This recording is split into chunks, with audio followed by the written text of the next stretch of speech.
Salut et bienvenue sur ma chaîne Danny Feda. Alors pour cette toute première vidéo, on va voir ensemble comment se servir des fonctions les plus basiques d'une application de montage pour smartphone. J'ai choisi CapCut. Pourquoi? 1. Je donne énormément de tutoriels en fait où cette application est nécessaire. 2. L'application est gratuite. Et enfin 3. Non, CapCut ne m'a pas payé pour faire la vidéo. C'est juste que je trouve qu'aujourd'hui, c'est la meilleure application de montage pour smartphone. Voilà, sans plus tarder, c'est parti.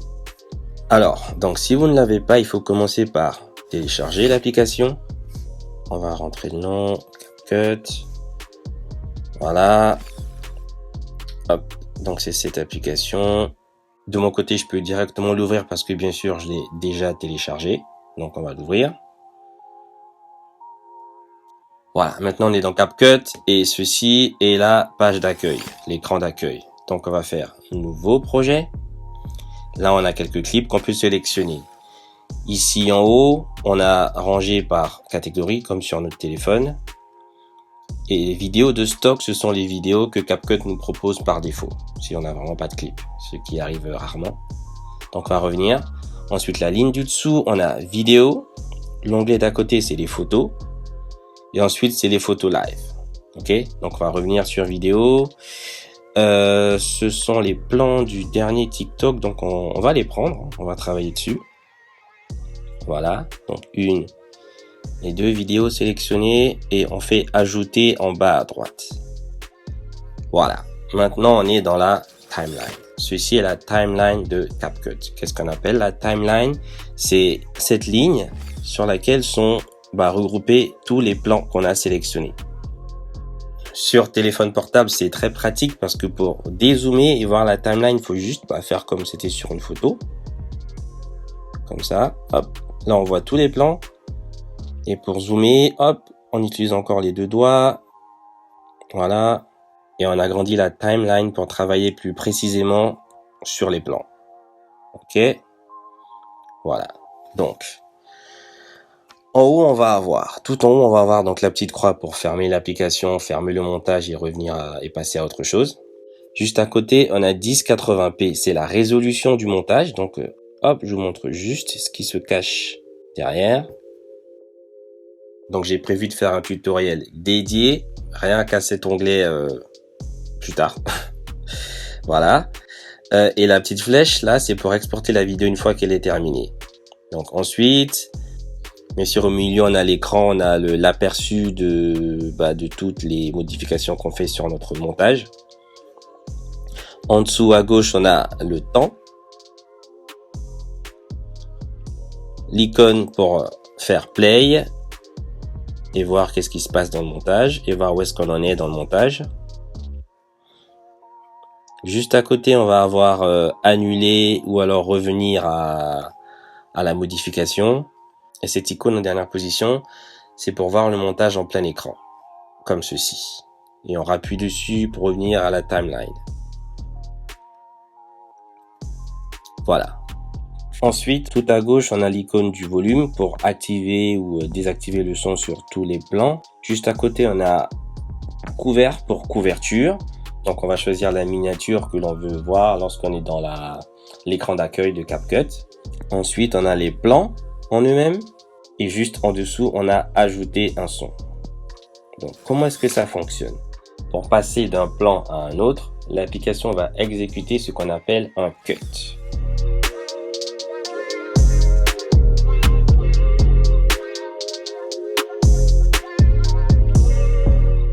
Ok?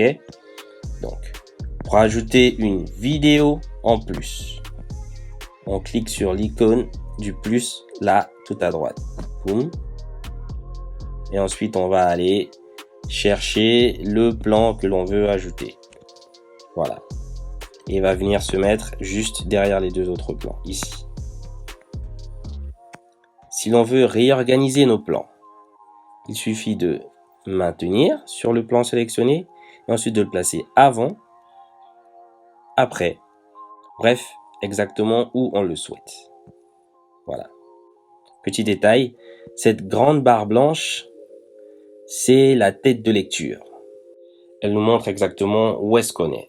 Voilà, sur quelle partie du montage est-ce qu'on est en train de travailler. Pour ce qui est des options qu'on a tout en bas là, modifier son texte, stickers, on va faire l'impasse dessus aujourd'hui. On va s'attarder sur comment on peut travailler sur les plans de la timeline. Voilà. Donc déjà, on va en sélectionner un et pour ce faire, c'est tout simple. Il suffit de toucher le plan. Hop, ça est sélectionné. Donc de nouvelles options apparaissent. On a diviser, vitesse, volume, animation, supprimer, etc. D'accord? Donc la base du montage, c'est de couper et de retirer les parties qu'on ne veut pas et de garder seulement les parties que l'on veut montrer. Donc, à supposer qu'ici, je veux me débarrasser du petit mouvement que je fais en reculant, comme ça. Voilà, ici. Donc là, ça commence à avancer. Donc, ma barre me montre exactement où est-ce que je suis. Je vais cliquer sur diviser en bas à gauche. Et du coup, je me retrouve avec deux plans. Donc, 1 et 2. Donc, on zoom et dézoom hein, pour plus de précision. Vu que je ne veux pas garder cette première partie là, je vais juste aller jusqu'à l'icône supprimer et la toucher pour supprimer. Donc toute la première partie que je ne voulais pas garder a été supprimée. Voilà. On va faire la même chose sur le second plan. On va utiliser une deuxième technique. Alors, hop, on trouve déjà le plan qu'on veut garder. Ici, quand on avance, voilà. Je dézoome un peu, je zoome en arrière sur ma timeline. Et au lieu de faire supprimer comme tout à l'heure, je vais aller saisir l'extrémité du plan et la ramener jusqu'à la barre, jusqu'à la tête de lecture, comme ceci. Boum. Voilà. Donc, on a fait exactement la même chose, mais de deux manières différentes. Du coup, je ne conserve que dans mon plan la partie que je souhaite. Je vais faire la même chose pour la fin ici. Hop. Voilà.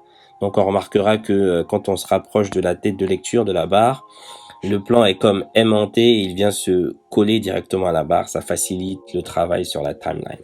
Ensuite, donc ce dernier plan, je ne le veux pas. Ça, c'est pour une autre vidéo. Donc je le sélectionne et je le supprime ici en bas à droite. De même que la fin CapCut. Voilà.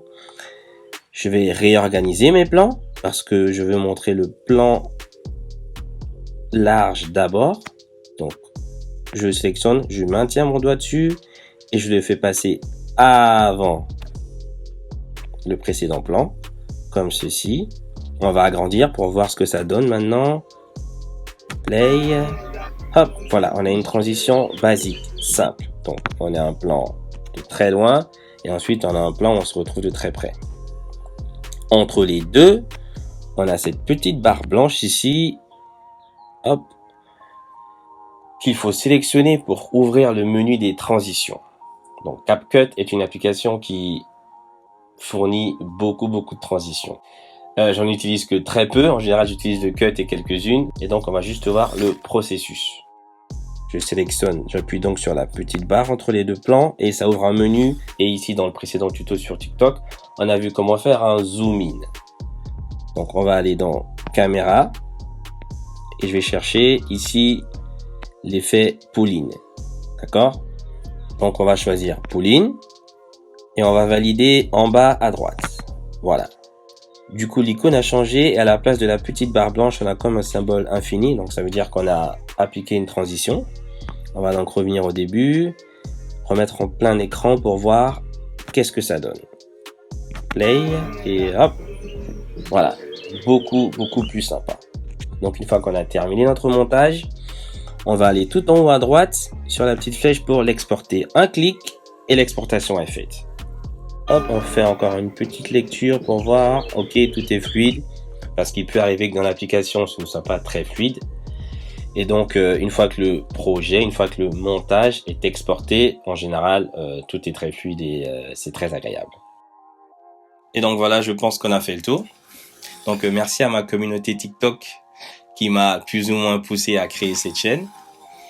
Pour s'abonner sur YouTube, c'est juste ici. Et pour le reste, je vous dis à la prochaine.